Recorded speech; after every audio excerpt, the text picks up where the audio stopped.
Senhoras e senhores, boa noite. Bem-vindos ao 6º dia da 39ª Semana Espírita de Feira de Santana. Nesta noite, teremos a palestra Em Defesa da Vida, proferida por Cláudio Emanuel. O Conselho Regional 3 da Federação Espírita do Estado da Bahia agradece a presença de todas as pessoas. Saudamos os presentes e também os internautas que nos assistem por meio da FEB TV e da Rede Amigo Espírita.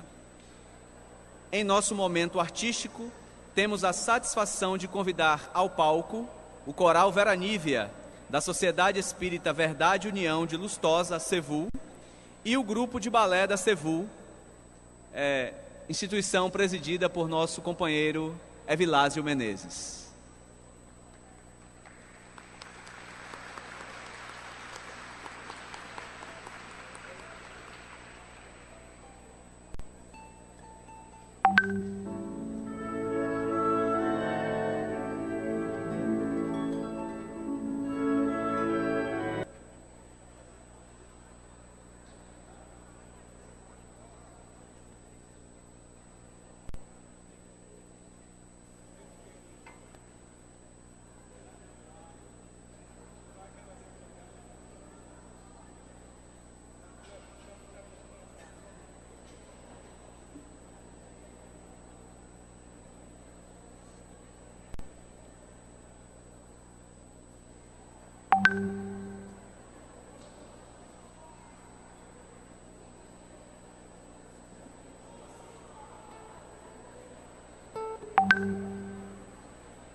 Antes mesmo de começarmos a apresentação do coral, o Conselho Regional Espírita 3 gostaria de prestar uma singela homenagem a Evilásio Menezes. Ontem foi o aniversário dele e nós gostaríamos de cantar um parabéns para ele. Viu, tio Vila? Tio Vila? Tio Vila? Vamos cantar um parabéns para o senhor. Ontem foi seu aniversário. Vamos lá?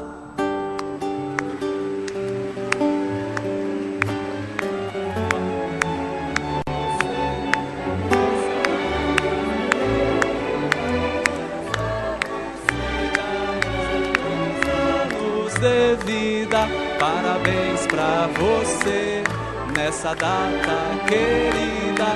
Muitas felicidades, muitos anos de vida. Viva tio Vila!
Vão desculpando aí essas incertezas, sabe? Nós vamos apresentar 4 músicas. A primeira, que vocês acabaram de ouvir, e nós começamos a cantar o ano passado. Essa música é de Luiz Vieira. Nós ensaiamos num outro andamento, que nós julgamos ser melhor, e nós ensaiamos com as meninas esse andamento que é em staccato. Nós vamos agora apresentar para vocês uma música de Vera Nívia, uma das músicas de Vera Nívia, Livres para Voar.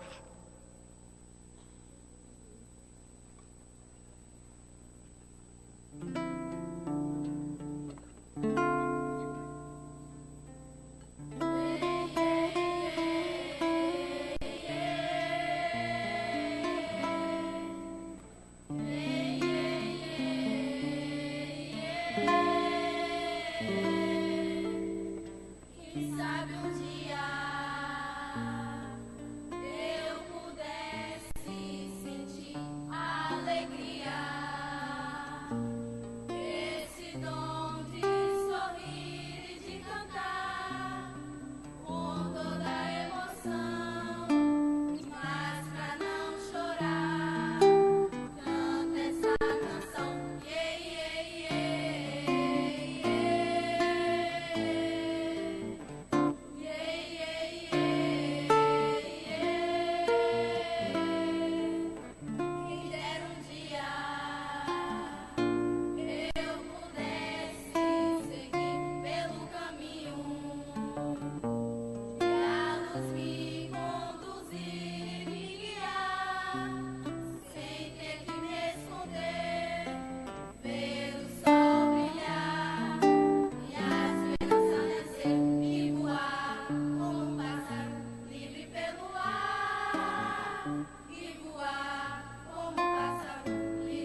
Gostaria de falar com vocês desse modo amoroso, como vocês também falam comigo. Digo-lhes que este momento é um dos momentos que nós cultivamos todo o ano. A honra maior é pertencer a este movimento de Feira de Santana. E de onde nós temos recebido todo o incentivo, todo o amor, que faz com que essas jovens se desvelem para aprender a cantar.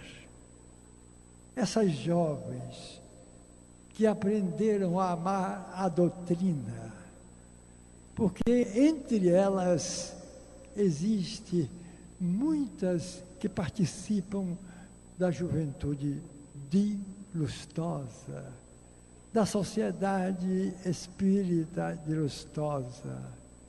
Outras participam das atividades educativas da SEVUL.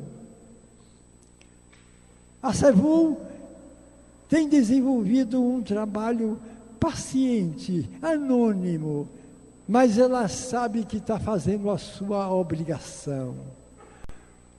Na situação em que está a cultura de nosso país, os valores de nosso país, que se degradaram tanto, nós aproveitamos a linha espírita, a missão espírita, para tentar incutir um pouco mais de fé no coração humano. E essas jovens vêm de uma região onde tudo lhes falta. A escola precária, a educação inexistente e o trabalho muito carente. Eu não estou pedindo piedade para essas jovens, não. Eu estou demonstrando aqui e agora que toda terra bem cuidada dá bom fruto. Quero também dizer a vocês, nós temos 16 funcionários registrados com carteira assinada para tratar da escola, para ensinar essas jovens e esses jovens a ter esperança em nosso país. E eu gostaria também de vos pedir, como sempre o faço, a ajuda necessária. É como a água milagrosa caindo sobre a terra ressequida, que faz florescer. Por isso também que todo ano eu peço e vou insistir no pedido a vocês, que eu sei que vocês são muito generosos. Participem do jantar solidário do dia 11 de novembro, porque esse recurso é para nós pagarmos 13º a todos os funcionários e cuidar do lado dos idosos e cuidar da escola de Nívia, de onde elas vêm. Muito obrigado pelo acolhimento e eu sei que vocês jamais faltarão a esse amigo, a vila, a SEVUL, para que ela possa desempenhar e levar mais avante o seu trabalho. Mas em vez de ficar choramingando, eu vou cantar para vocês.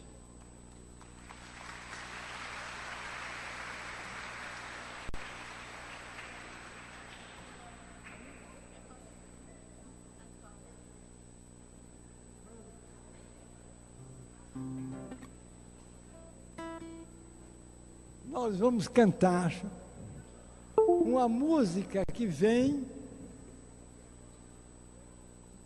da ópera dos pastores. O movimento 24 desta ópera chama-se Cântico dos Pastores. Nós fizemos uma adaptação para que pudéssemos apresentar uma peça musical clássica. E vocês vão ouvir e vão adorar. Cântico dos Pastores. O movimento 24. Nós separamos para fazer esse arranjo.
Obrigado, meus irmãos. Essas palmas servem de um incentivo profundo no coração dessas jovens.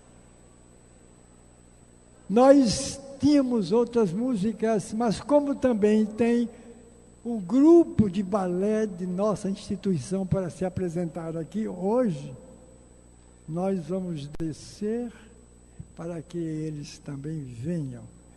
Convoco o professor de balé da SEVUL para vir comandar essa apresentação dos jovens.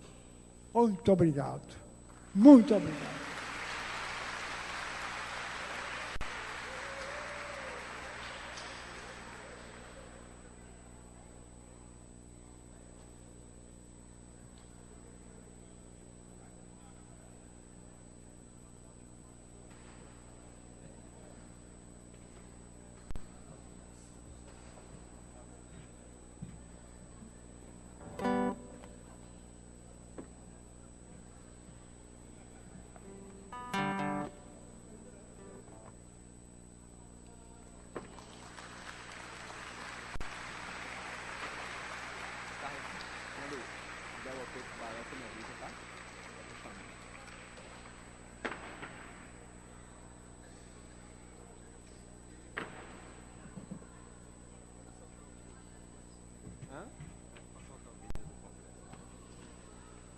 É?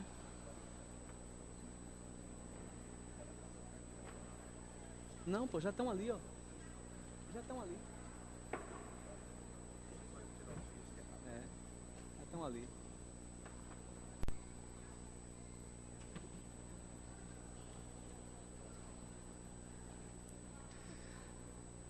Gostaríamos agora de convidar para uma apresentação o Balé da SEVUL.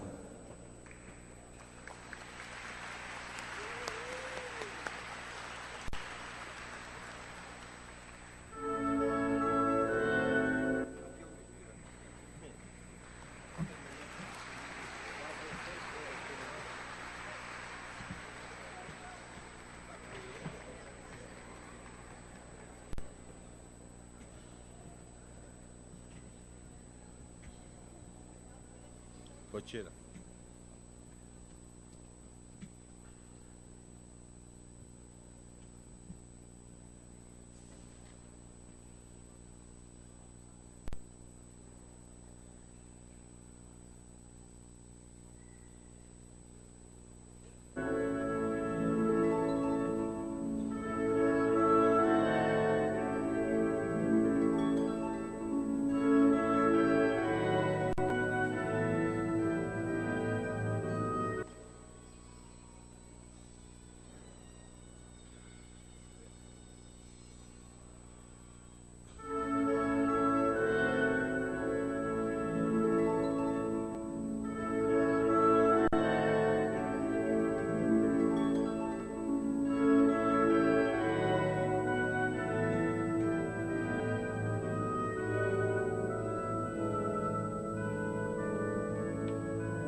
Que maravilha o trabalho da Cevu, não é?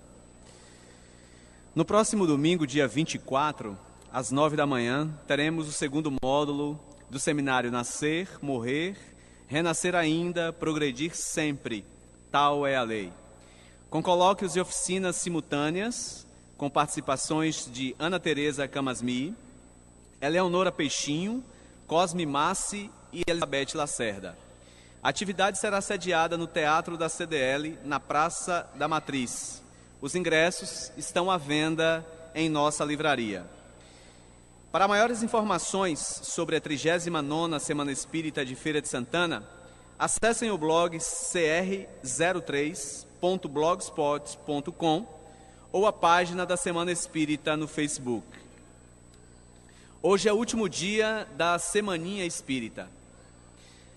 A Federação Espírita do Estado da Bahia promove o 17º Congresso Espírita da Bahia, que acontecerá nos dias 2 a 5 de novembro no Fiesta Convention Center, em Salvador. As inscrições podem ser feitas na livraria deste evento ou pela página www.feeb.org.br. E amanhã teremos uma promoção com o parcelamento em até 3 vezes no cartão de crédito para as inscrições no Congresso. Participem do jantar solidário da Sociedade Espírita Verdade e União, SEVU, instituição com sede na cidade de Teodoro Sampaio, no distrito de Lustosa, que tem à frente o confrade Avilásio Menezes, este grande regente do coral que cantou há pouco. Os ingressos se encontram à venda também aqui em nossa livraria. Em nossa livraria também poderemos encontrar livros, CDs, DVDs e demais conteúdos para nosso desenvolvimento intelecto doutrinário. Na oportunidade, gostaríamos também de informar que o palestrante da noite, Cláudio Emanuel, trouxe livros e DVDs de sua autoria, que se encontram também dispostos na livraria, cuja renda destina-se ao orfanato Campo da Paz, em Salvador.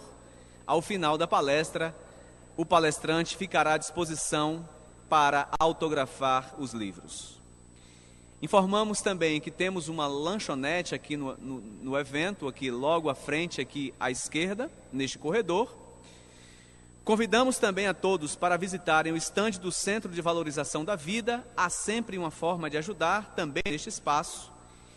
E no próximo sábado, às 19h20, faremos uma meditação e cânticos pela paz.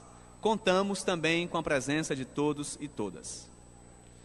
E agora, para abrilhantar nossa noite, com muito prazer, nós convidamos para proferir a palestra em defesa da vida, o palestrante Cláudio Emanuel. A partir de agora, pedimos por caridade que desliguem o celular ou coloquem em modo silencioso para melhor aproveitamento da noite. Obrigada por sua atenção e preciosa presença na Semana Espírita de Feira de Santana.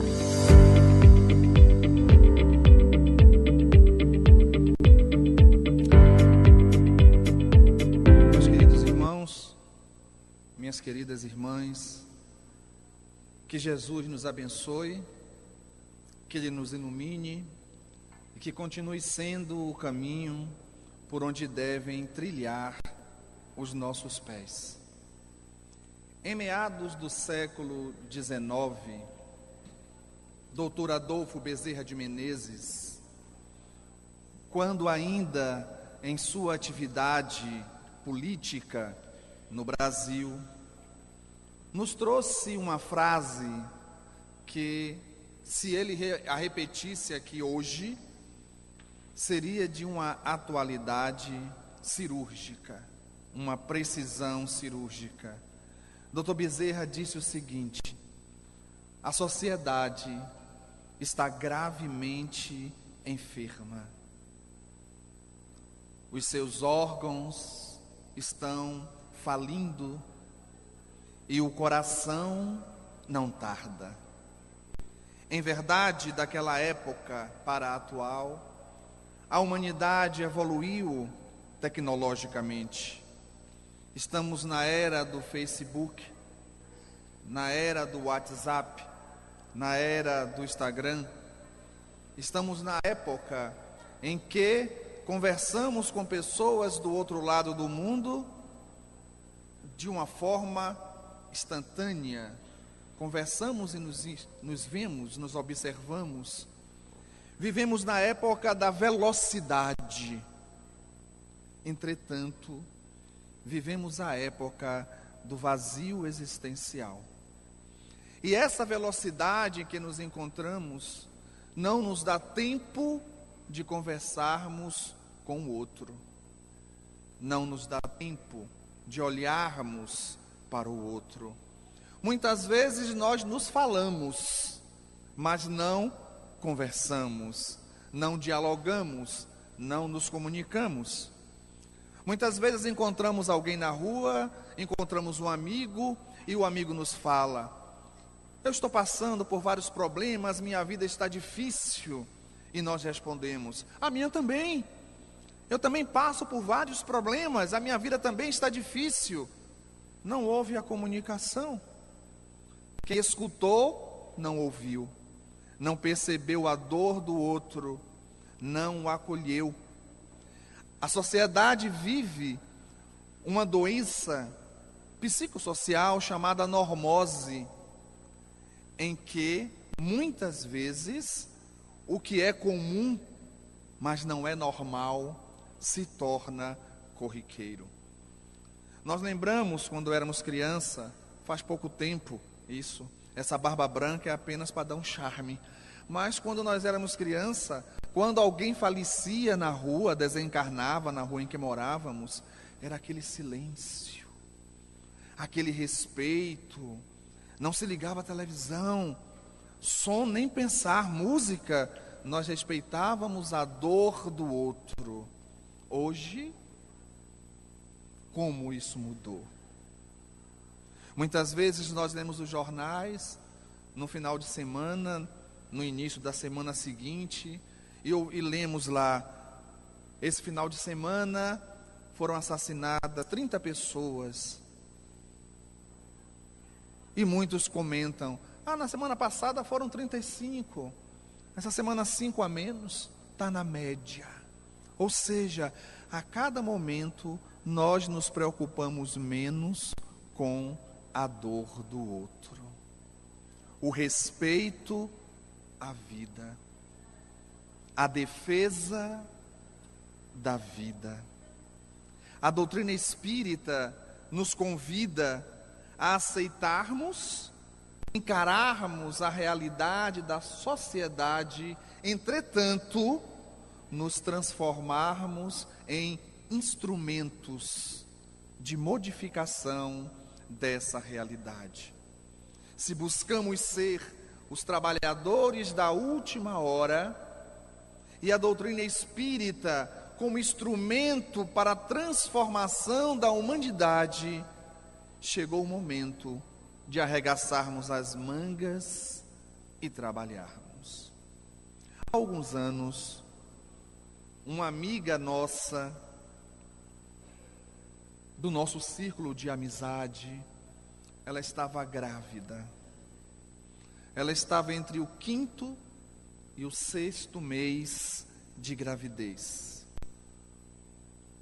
E por alguns motivos que não nos cabem julgar, pela atitude que não nos cabe condenar, devemos sim desenvolver o sentimento de compaixão e de misericórdia. Essa amiga resolveu fazer o aborto. 5º mês de gravidez. Ela não tinha feito pré-natal, não tinha sido acompanhada por um obstetra, não tinha realizado nenhum dos exames e resolveu fazer o aborto. Na véspera, durante a noite, ela sonha. E sonha com 2 meninos. E os 2 meninos diziam a ela: maninha, não faça não. Por favor, não faça isso. Nós queremos nascer. no dia seguinte, mesmo depois desse sonho, ela vai em busca daquela que antigamente era chamada fazedora de anjo e comete o aborto. 2 meninos. Hoje no Brasil, nós temos quase que 1 milhão de abortos por ano. Em nosso planeta, 54 milhões de abortos por ano. Quantos espíritos que perdem a oportunidade de estarem transitando no mundo em busca de ressarcir débitos do passado, de construir a paz no presente para conquistar a felicidade no futuro. Quantas vidas ceifadas, quantos corpos mutilados.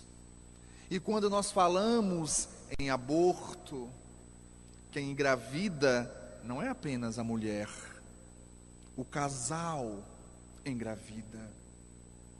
E quando se busca o aborto, normalmente a mulher é execrada e o homem esquecido.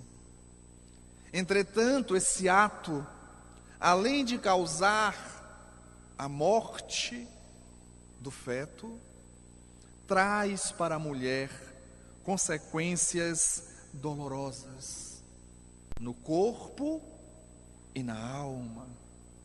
A curto prazo, com perfurações uterinas que geram hemorragias, infecções que podem causar a morte. Efeitos a médio e longo prazo, como a infertilidade, o desenvolvimento do câncer de útero. E as pesquisas comprovam que toda mulher que comete o aborto, mais cedo ou mais tarde, desenvolve processos de depressão. Porque o aborto, ele é antinatural. O corpo humano, no caso, o corpo feminino, quando o feto é inviável, o próprio organismo se responsabiliza em expelir, através do aborto natural. Cercear a vida, interromper a vida é antinatural. E aqueles outros que defendem a tese do aborto, dizem que são donos do corpo, mas o corpo que é gerado naquele corpo não nos pertence. É uma vida que, mesmo gerado a partir da nossa, não é nossa. São 2 seres diferentes que, através do relacionamento sexual, formam um terceiro ser também diferente do pai e da mãe, com o mesmo direito à vida. E nós espíritas ainda sabemos das consequências posteriores no processo obsessivo daqueles espíritos que não tiveram a evolução espiritual suficiente para perdoar aquele gesto tresloucado e se transformam em obsessores. Encontros depois da morte, dolorosos, e retorno através da reencarnação com a infertilidade e problemas ginecológicos muitas vezes gravíssimos. Sabemos que a vida é preciosa e de toda forma deve ser defendida, porque nós somos seres em processo de crescimento. Através de nós a vida se manifesta, entretanto não fomos nós que criamos a vida. Imaginemos o que significa 54 milhões de abortos no ano. E o nosso país lutando para ser o coração do mundo e a pátria do Evangelho. Devemos lutar para que esse número diminua a cada instante, através da educação, através do esclarecimento, através do exemplo que observamos na vida a cada dia, em defesa da vida. O que será que faz uma pessoa em determinado momento de sua existência a buscar o suicídio?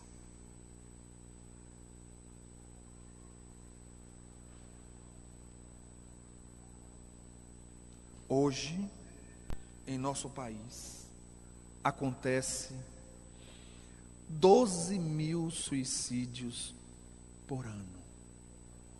Em média, 41 suicídios a cada 45 minutos. E em nosso planeta, 800 mil suicídios por ano. A cada 40 segundos, uma pessoa no mundo comete o suicídio.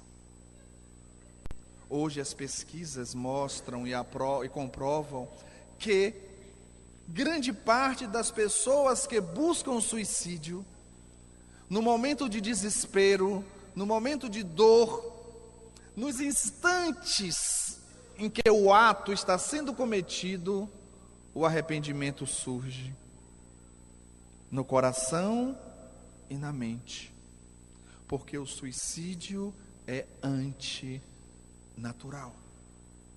Nenhum animal comete o suicídio. Todo ser nasceu para a vida. Hoje é confirmado que muitas pessoas que se jogam de prédios, quando se vai fazer a necrópsia, se observa nas unhas partes, fragmentos de tinta de parede, fragmentos de areia que tentaram segurar durante a queda. Pessoas que são encontradas através do enforcamento, são encontradas muitas vezes com a mão, na tentativa de impedir. Pessoas que ingerem veneno, correm e pedem socorro, porque no fundo nós queremos viver. Todos nós desejamos viver. Todos nós buscamos a felicidade. E o nosso planeta ainda é um mundo de provas e expiações. O nosso planeta ainda é um mundo de sofrimento e de dor, porque nós necessitamos expurgar os nossos crimes. Acreditem, meus irmãos, muitos suicídios seriam evitados se nós escutássemos as pessoas. Muitas pessoas teriam desistido do suicídio se encontrassem um ombro para colocar a cabeça, se encontrassem um ouvido para escutá-los, se encontrassem uma mão para colocar nos seus ombros, para aconchegar as suas mãos. Nós vivemos uma experiência há algum tempo, uma experiência dolorosa, de uma amiga nossa que tinha depressão, e muitas vezes na crise ela ligava para nós 2h da manhã e nós conversávamos até as 5h da manhã, várias vezes na semana. E muitas vezes os colegas diziam: mas Cláudio, como é que você aguenta? Às vezes ela liga para aqui para casa, eu invento alguma coisa e desligo. O tempo passou e de repente o telefone fixo lá de casa ficou mudo. Eu não recebia e nem conseguia telefonar. E ficou assim durante um mês. E nesse mês, ela cometeu suicídio.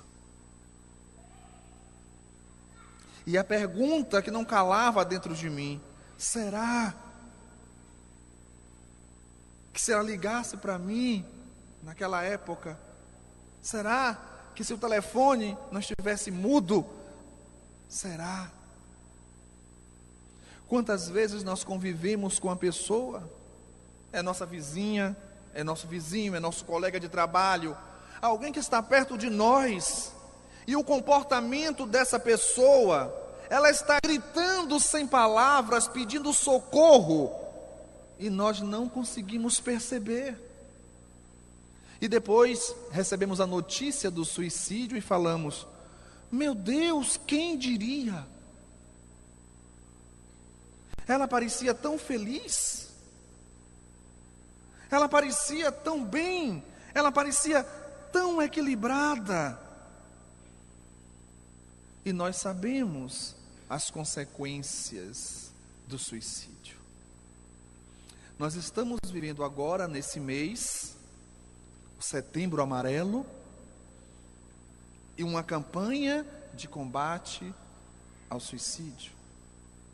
E um dos estados do Brasil onde tem aumentado o número de suicídio é a Bahia. E aumentado o número de suicídio de jovens. Nós estamos escutando os nossos jovens? Nós estamos ouvindo os nossos jovens?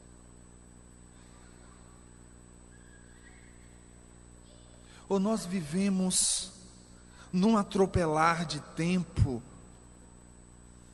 e não observamos quem está ao nosso lado? A nossa vida é muito agitada.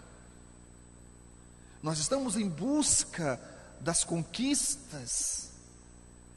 Nós buscamos o bem-estar. Nós vivemos na era da tecnologia, do conforto, não é verdade? Eletrodomésticos que só faltam falar. Tecnologia de ponta, tudo para termos o quê? Felicidade. Tudo para termos paz. Aparelhos que fazem por nós as coisas para que nós possamos ter tempo para cuidar de nós mesmos. Entretanto, o que mais nos falta hoje é o tempo. E até começamos a cortar as palavras por falta de tempo, não é verdade? Antigamente a gente falava como vossa mercê. Depois, vós me sei. Depois, você. Agora, cê, né? Cê estava lá. É tanta pressa que cortamos até as palavras. Daqui a algum tempo vamos nos comunicar assim, ó. De tanta economia de palavras, porque o tempo, não podemos perder tempo. Entretanto, diante de tantas possibilidades tecnológicas, no século 21, terceiro milênio, a doença que se destaca é a depressão. A depressão. 322 milhões de pessoas com depressão no mundo. O nosso Brasil com 12 milhões de pessoas. Tristeza, depressão, falta de sentido na vida. E se formos fazer um link entre suicídio, nós vamos encontrar depressão do outro lado. Grande parte das pessoas que cometem o suicídio estão em fases agudas da depressão. E o mais interessante e doloroso é que as pessoas que buscam suicídio por causa da depressão, por incrível que pareça, elas não estão buscando a morte. Quando alguém com depressão procura o suicídio, ela está buscando um alívio para uma dor que naquele momento para ela é pior do que a morte.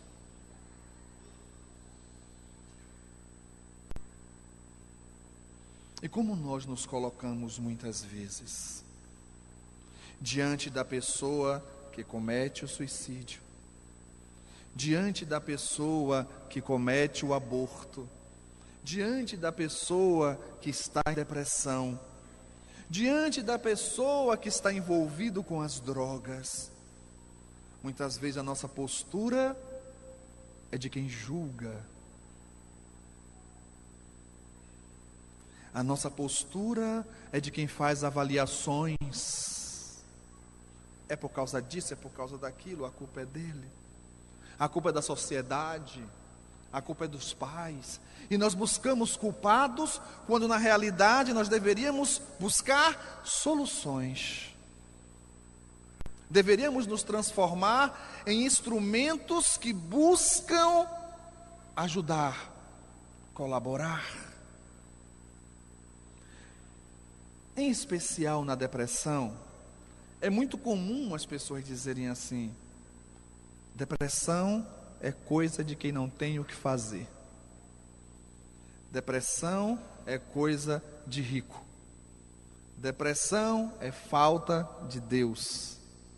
Depressão é falta de trabalho. Muitas vezes as pessoas dizem: nós queremos ajudar, mas ele não quer se ajudar. Quando na realidade a depressão é uma doença. E deve ser vista como uma doença. O diabético não tem culpa de ser diabético. É a redução de um hormônio chamado insulina. Na depressão, a redução de noradrenalina, de dopamina, de serotonina, os neurohormônios. E como a pessoa com diabetes busca o tratamento, a pessoa com depressão também deve ser tratada. Isso sem falarmos de todas as questões espirituais que estão envolvidas nesse processo.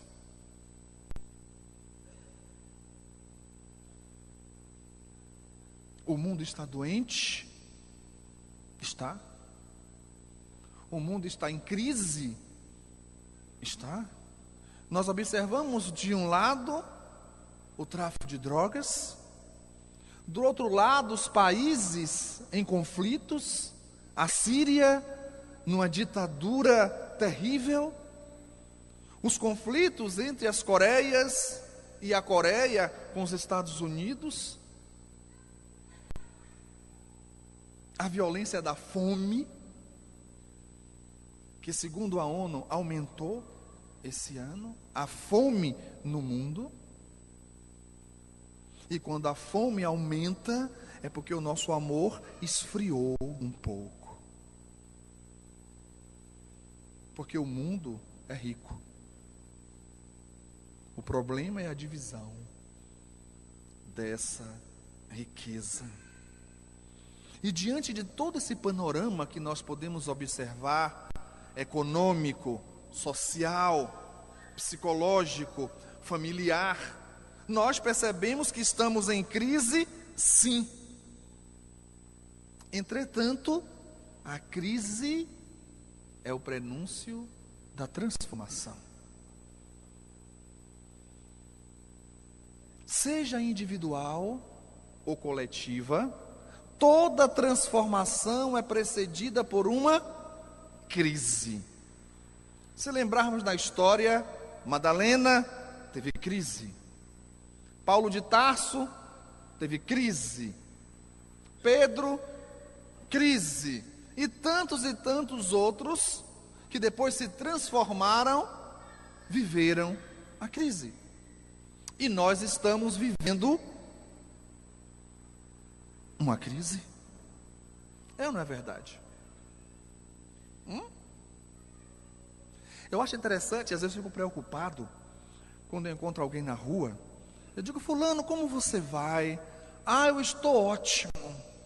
Eu fico preocupado. Muito preocupado. Porque só existe duas formas de estar ótimo. Ou está ótimo porque atingiu a perfeição, ou está ótimo porque ainda não acordou e não percebeu a própria situação em que se encontra. E aí, mas Cláudio, como é que você diz quando pergunta como você está? Eu digo: eu estou em processo.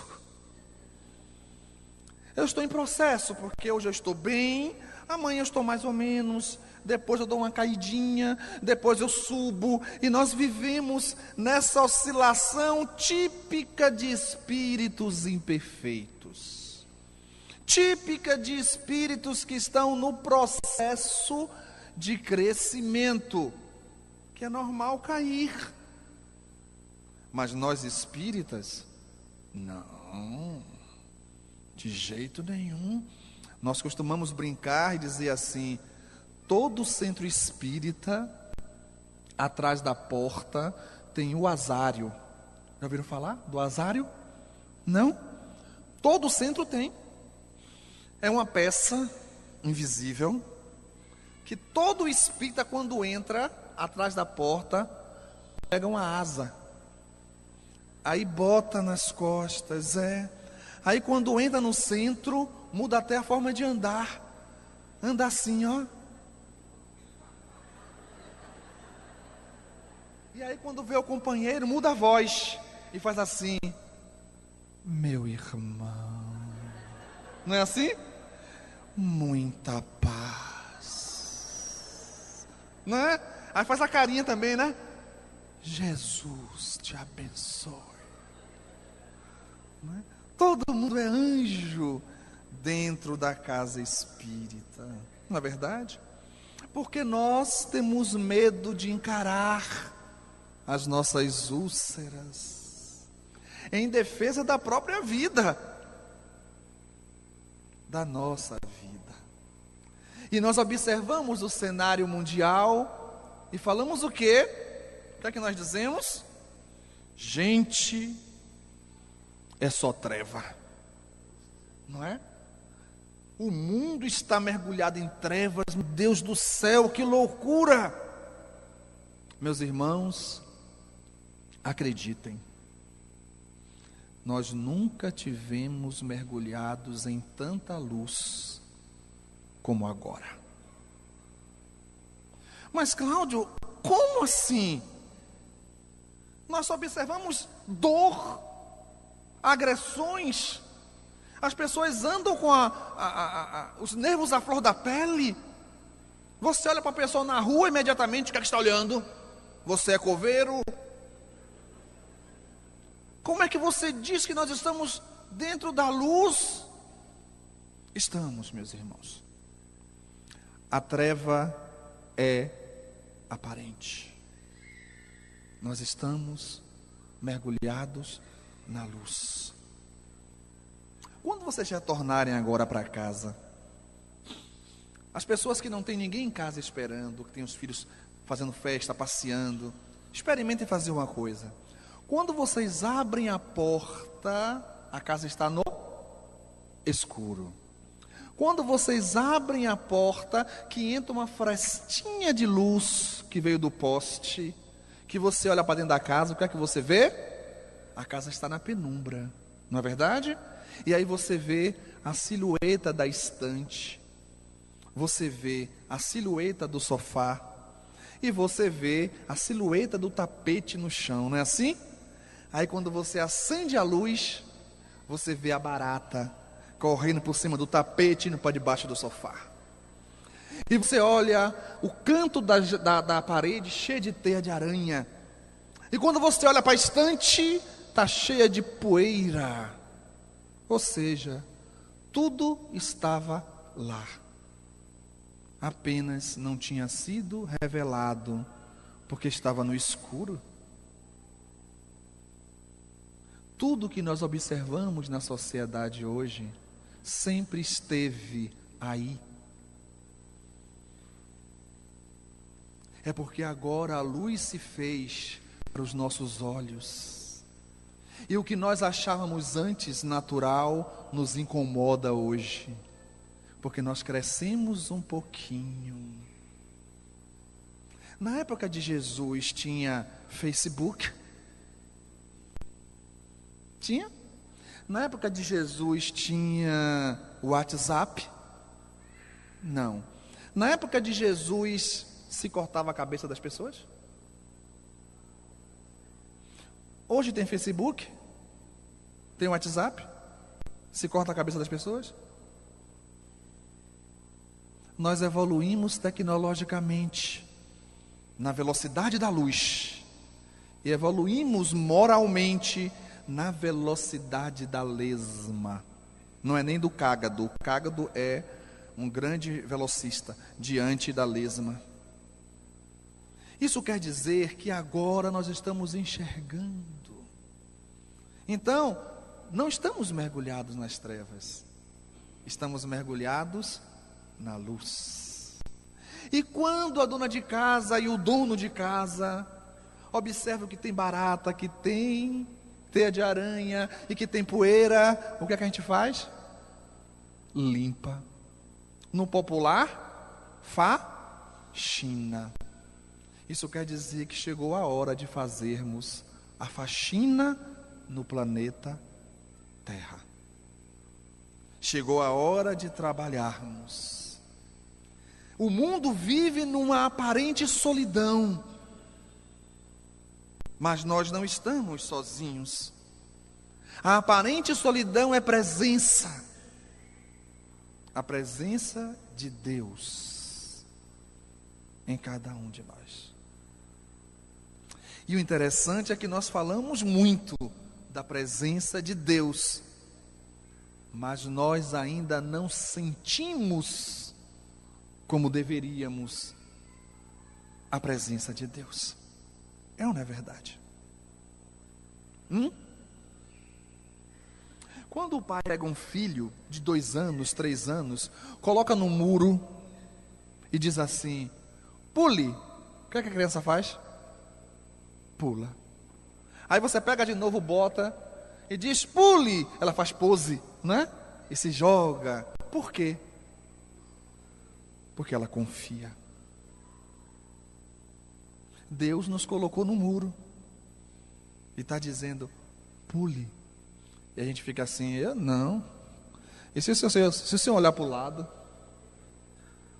Essa confiança. E não foi à toa que Jesus disse: o reino de Deus é para aquele que se transformar numa criança. A pureza, a inocência, o sentimento da criança. Aparentemente nós estamos numa confusão, não é verdade? Mas é uma confusão aparente, porque é um convite à mudança, à transformação. Eu trago alguns exemplos meio malucos. A dona de casa, quando está fazendo a limpeza da casa, que o balde está lá, metade do balde com água, agora está sujo, a água está suja, com aquele pozinho embaixo, o que é que a dona de casa faz? Ela pega, dá uma sacudidela no balde, né? Faz assim. Para quê? Para que os resíduos possam ficar flutuando, saiam do fundo e sejam jogados fora. Nós vivemos esse momento. Nós estamos mexendo com os nossos resíduos. Nós estamos vivendo num momento maravilhoso. Como assim, Cláudio? Você está ficando... Ficou maluco?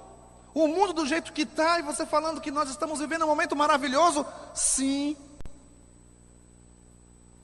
Quantos de nós aqui presentes, estudando o livro Paulo e Estevão, lendo o livro há 2000 anos, não pensou assim: poxa, eu queria viver naquela época, não é? Eu queria viver na época que Jesus viveu. Eu queria passar por aqueles momentos decisivos, dar o testemunho de cristão. Estamos vivendo agora a mesma coisa.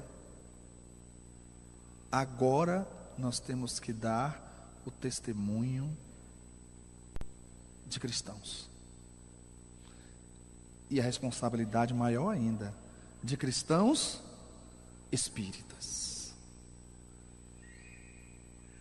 Espíritas. E devemos ter muito cuidado, porque esse turbilhão que está na sociedade, inevitavelmente vai estar dentro das casas espíritas. E nós temos que ter cuidado para não nos deixarmos envolver com esses perigos. A vaidade, o orgulho, o egoísmo, a prepotência, e vencermos algumas confusões que a gente faz. Os espíritos dizem que tem muito espírita no mundo espiritual chegando para dar trabalho, ao invés de trabalhar. Verdade. Tem espírita que chega lá e faz assim: cadê o doutor Bezerra que não veio me receber? Ele diz assim: olha, eu fui 50 anos presidente de centro. Eu li mais de 400 livros. Eu tomei mais de 2.000 litros de água fluidificada. Eu dei mais de 400.000 passes. Recebi mais de 5.000 espíritos. Não necessariamente isso significa iluminação espiritual. Iluminação espiritual significa reforma íntima, transformação profunda da criatura, para que possamos entender o que significa estar em defesa da vida. Em defesa da vida em todas as suas expressões, porque nós existimos. Já paramos para pensar nisso? Em algum momento já paramos e pensamos assim: eu existo, eu estou aqui, eu penso, eu sinto. E se eu não sentisse? E se eu não pensasse? E se eu não existisse? Mas nós existimos. E estamos aqui para crescer. Estamos aqui para sermos felizes.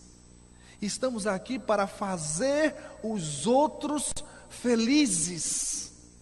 Eu lembrei agora de um grande músico. Eu lembro do músico, estou vendo aqui a fisionomia dele, não lembro o nome dele. Mas ele era assim, sabe, fisicamente. Ele não era lá muito bonito, sabe? E aí um dia um repórter foi lá e perguntou a ele: já lhe disseram que você é feio? Aí ele olhou para o repórter e fez assim: já. A vida me fez feio para eu ter que fazer bonito. Foi a resposta que ele deu. Trazendo para a gente, nós somos imperfeitos. Somos imperfeitos para nos tornarmos perfeitos. Essa é a nossa busca. E quando a gente fala em defesa da vida, é em toda expressão de vida. Não apenas a vida humana, mas a vida animal. A natureza que está morrendo. por causa de dinheiro. A natureza que está sendo destruída por causa de nossa ambição. Tudo isso deve ser pensado por nós. E lembramos agora de uma mensagem de Dr. Bezerra de Menezes, que, através da psicofonia do médium Divaldo Pereira Franco, se não me engano, em 13 de agosto de 2010, Dr. Bezerra trouxe uma mensagem direcionada aos espíritas, diretamente para cada um de nós. Ele diz: espíritas, chegou a hora de arregaçar as mangas. Jesus necessita de nossa voz para levarmos consolação aos desesperados e desiludidos. Nós devemos ser a extensão dos braços do Cristo a socorrer os caídos da estrada de Jericó dos dias atuais. Ele nos convida para um desafio, Dr. Bezerra, quando ele diz: em todo momento que tiver de decidir algo importante, se pergunte, se fosse Jesus, o que ele faria? E faça-o como o amigo daqueles que não têm amigos faria. Nós somos herdeiros dos primeiros tempos, vivendo a última hora. Devemos inundar o mundo de amor, de compaixão, de doçura. O mundo precisa de gentileza. O mundo precisa de gratidão. O mundo não mais precisa de rótulos. O mundo não mais precisa de teóricos. O mundo precisa de criaturas irmanadas, que tenham no coração o desejo de servir, mesmo sabendo de suas limitações, de suas imperfeições, de suas úlceras. Estamos longe ainda do mundo celeste. Estamos no mundo de provas e expiações. E muitas vezes, voltando à questão do anjo, nós queremos ser anjos antes de nos transformarmos em homens, verdadeiramente em homens de bem. Se nós pegarmos o Evangelho segundo o Espiritismo, no capítulo 6 de Perfeitos, o tópico Caracteres do Homem de Bem, aquilo ali não é mole, não. A gente começa a ler e diz assim: homem de bem é aquele que pratica toda a lei de justiça, de amor e caridade em toda a sua amplitude. E a gente faz: eu não faço. A gente continua lendo: homem de bem pensa sempre primeiro nos outros para depois pensar nele. A gente faz: eu não faço. E a gente vai lendo e vai fazendo: eu não faço. Eu não faço. Aí vira a página, aí continua: eu não faço, eu não faço. E aí Allan Kardec, no final, depois que nós percebemos que não fazemos quase nada do que está ali, Allan Kardec diz assim: a lista não está completa. Imagine. Mas aqueles que se aproximarem dessa, está perto das outras. Imagine. É a nossa situação. E o Espiritismo, ele nos traz instrumentos para que nós possamos estar em defesa da vida.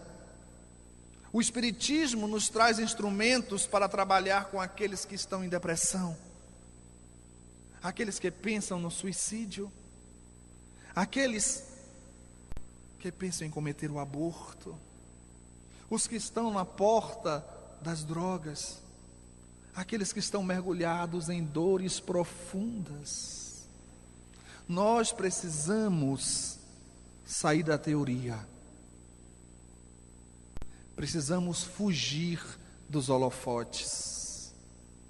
Precisamos fugir dos aplausos e buscar quem está sofrendo.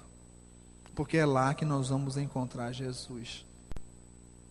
Jesus sempre está ao lado de quem está sofrendo. E vamos fazer o exercício de ouvir o outro. Mas não só escutar, de ouvir o outro. Iremos evitar muitos abortos. Iremos evitar muitos suicídios. Iremos evitar que muitos entrem no caminho das drogas. Às vezes o que a pessoa precisa é apenas de um pouco de atenção, apenas de um pouco de carinho, apenas de um toque no coração, para que tudo mude, para que tudo se transforme. Dr. Bezerra de Menezes, inspirado como sempre, ele falou nessa mensagem que nós acabamos de passar para vocês: precisamos encher o mundo de compaixão. Precisamos encher o mundo de doçura e de misericórdia, sem julgamentos. Porque é uma tendência que nós temos em julgar os outros. Quando alguém bate na porta, o que é que a gente pergunta? Quem é? A gente não pergunta quem foi. Jesus nunca perguntou quem foi. Jesus nunca perguntou o que você fez. Jesus perguntou o que você deseja, do que você está precisando. E nós somos cristãos. E ser cristão é ser seguidor de Cristo. Olha a responsabilidade. Ser seguidor de Cristo é tentar realizar em nós a proposta que Ele trouxe para nós. E a proposta que Jesus trouxe para nós foi a proposta do amor, independente do rótulo. Vivemos um momento de intolerância religiosa. Nossos irmãos de matriz africana estão sofrendo muito pela intolerância religiosa. E outros irmãos de outras linhas religiosas, porque o amor está sendo apenas uma teoria.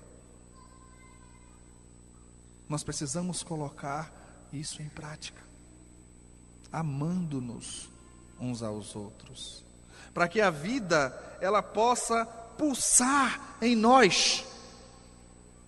E esse é um trabalho individual. Um dia um grande filósofo disse: quando um homem cai, a humanidade inteira cai com ele. E a veneranda Joana de Ângeles completou: entretanto, quando um homem se levanta, a humanidade inteira se levanta com ele. E quando nós falamos sobre de que forma podemos colaborar para que o mundo seja melhor,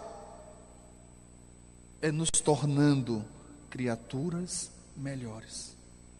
E quando nós perguntamos o que devemos fazer para irmos em direção da defesa da vida, é nos colocando como instrumentos dessa defesa.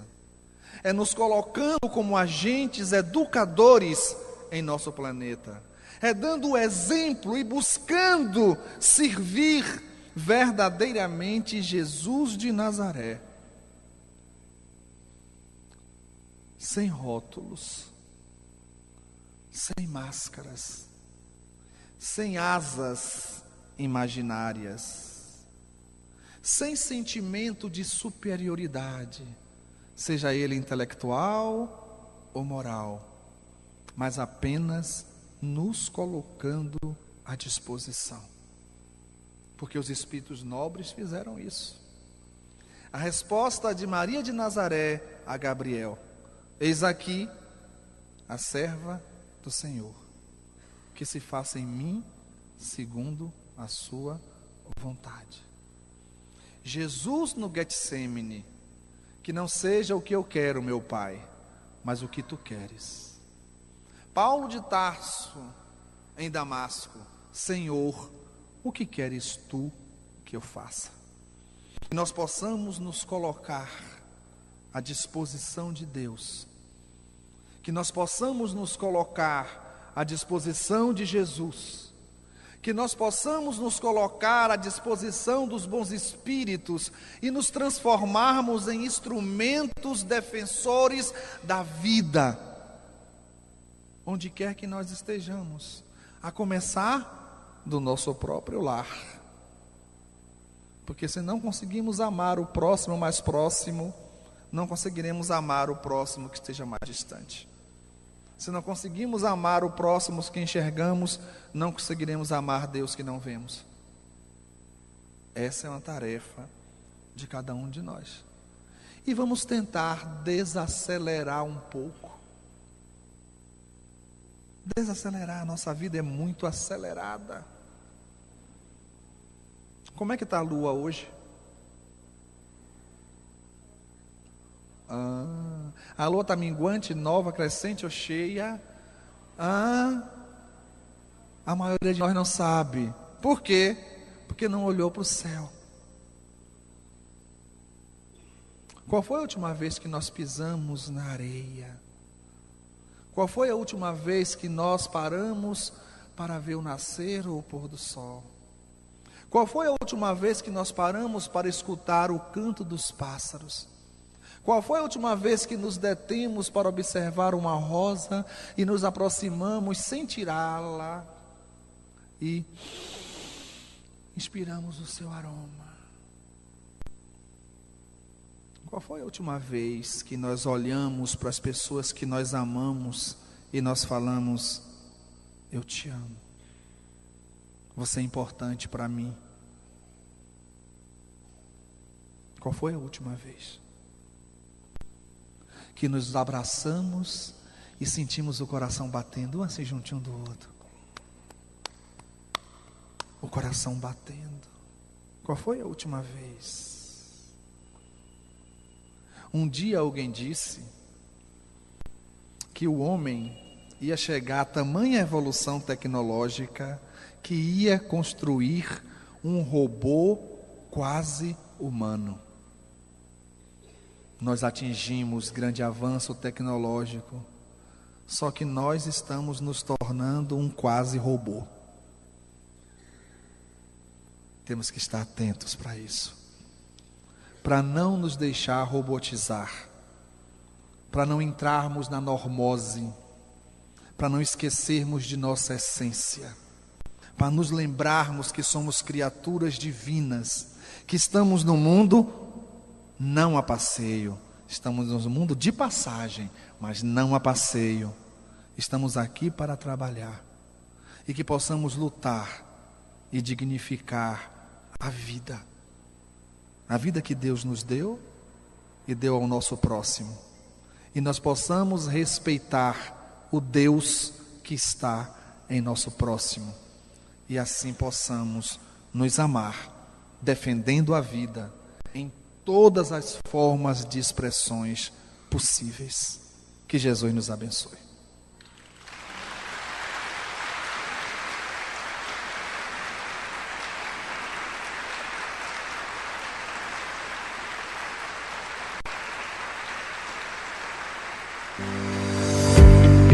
Obrigada por sua participação por hoje. Amanhã, no mesmo horário, o paranaense Cosme Maci vai falar sobre a vida no mundo espiritual. Chegue cedo para aproveitar o momento de arte. Que Deus possa conduzi-los em paz para a sua residência.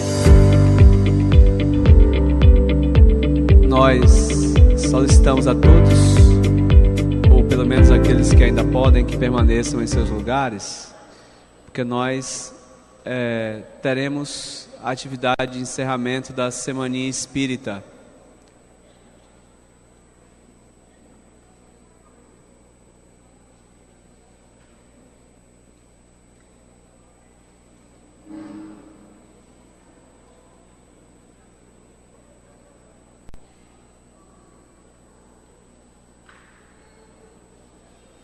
Aguardemos apenas alguns momentos.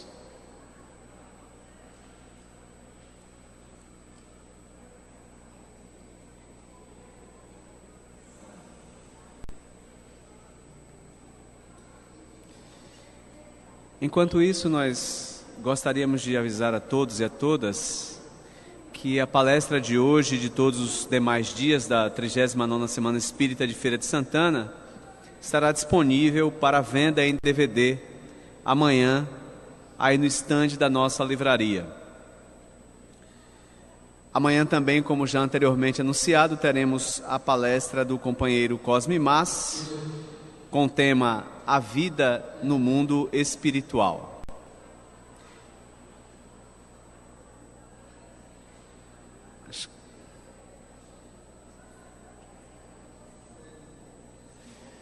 Lembramos a todos também o show de Elizabeth Lacerda, amanhã às 19 horas, aqui neste espaço. Estão todos também convidados. As crianças já estão se aproximando do recinto. Eu já falei, mas vou falar de novo. Como dito anteriormente, as obras de Cláudio Emanuel, livros e DVDs, estão disponíveis em nossa livraria e ele estará disponível para autografar ao final.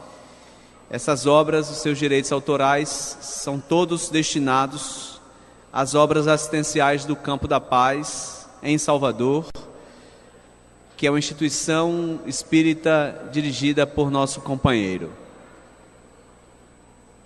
E como anunciado anteriormente, as crianças estão chegando para nos apresentar o final dos trabalhos da Semaninha Espírita. Leva por favor a sala aqui. Quer que eu faça mais o quê? Só isso. Só isso?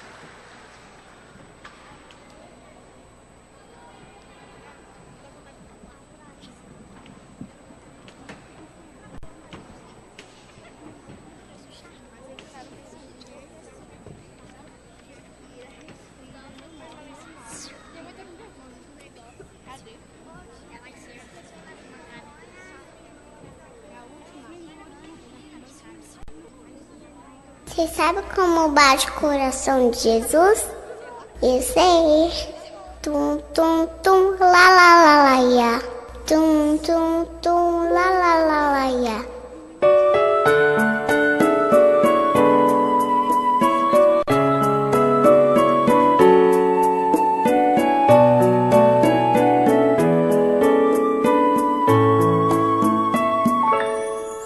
É preciso conhecer o amor.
bate o coração de Jesus.